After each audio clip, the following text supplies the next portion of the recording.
Hi friends. இன்னைக்கு potato fry எப்படி பண்ணுறதுன்னு பார்க்கலாம். ஃபர்ஸ்ட் ஒரு 4 பொட்டேட்டோஸ் எடுத்துக்கிட்டேன், சாப் பண்ணிக்கிட்டேன். அண்ட் இன்னைக்கு 10 பல் பூண்டு, ஒரு ஸ்பூன் இஞ்சி பூண்டு விழுது, சோம்புத்தூள், மிளகாத்தூள் எடுத்திருக்கேன். கடாயில் எண்ணெயை ஆட் பண்ணிக்கோங்க. எண்ணெய் காஞ்சதும் ஒரு ஸ்பூன் கடுகு, கொஞ்சம் கருவேப்பிலை சேர்த்துக்கோங்க. இடித்து வச்சிருக்கிற 10 பல் பூண்டு போடுறேன். இது ஏன் போடுறேன்னா கூட ஃப்ளேவர் கொடுக்கும், அதனால் தாளிப்பு கூட சேர்த்துக்கிறோம். சாப் பண்ண பொட்டேட்டோஸ் சேர்த்து கலந்துக்கோங்க. இஞ்சி பூண்டு விழுது சேர்த்துக்கிறேன். And 3 spoon homemade chilli powder போடுறேன்.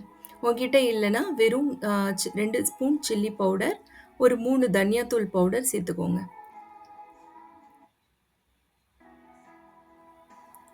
தண்ணி ஆட் பண்ணிக்கிறேன்.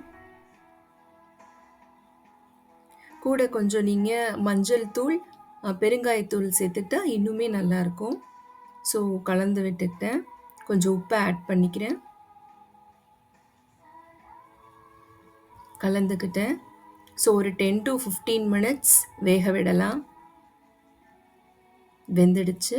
10 to 15 மினிட்ஸ் ஆயிடுச்சு. ஸோ எடுக்கலாம்.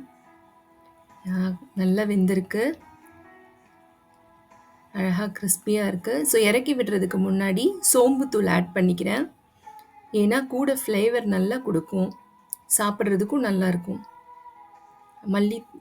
கொத்தமல்லி தழை சேர்த்துக்கலாம் கடைசியாக.